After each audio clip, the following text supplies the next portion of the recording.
Hey, it's Rebecca. So, insecurity exercise for today. We think we can read people's thoughts, and we can't.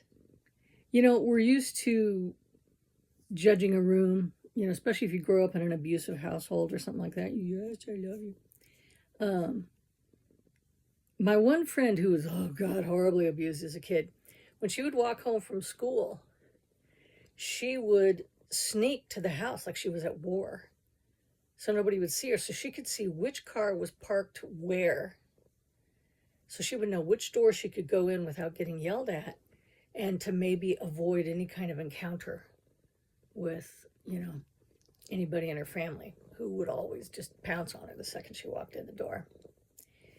And that just turned into PTSD, because PTSD is basically you're so used to being in the fight or flight mode, like in war, that your brain doesn't really turn it off, because it's like, well, it's constant, so we got to do this.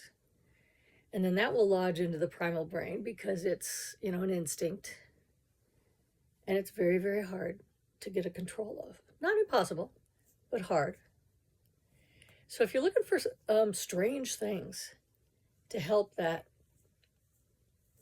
that jumpy, paranoid, heart racing, sweating like a pig thing for PTSD, the most effective sport is fly fishing, which I always thought was cool, because fly fishing, you have to be very, very exact how you cast the line, how you have it go over the water so it looks like a bug flying, so the fish will follow it. So as you do that, you really can't concentrate on anything else but that. So it's kind of like, those really exact yogas where you have to be at this precise angle at this exact time with this hip shifted this way. It has to be very, very precise. That's also a very good thing to help give you relief from the stress and from the PTSD. It's just fascinating, the different things that people will do. Like I said, Stephen King would take a sledgehammer. He bought the truck that had hit him and almost killed him. He had it in his yard. Whenever he's upset, he'd go out and beat on it with the sledgehammer. And I'm like, that's freaking brilliant. And, I told you about my mom with the trash can and the brick, to get over the death of my brother Ian. So everybody has some sort of thing. I love embroidery. I love all the mediums that I do, but embroidery is probably the best calming thing for me. So that's pretty cool. But find what makes you let go and to actually open up a little bit inside, just even for a little bit.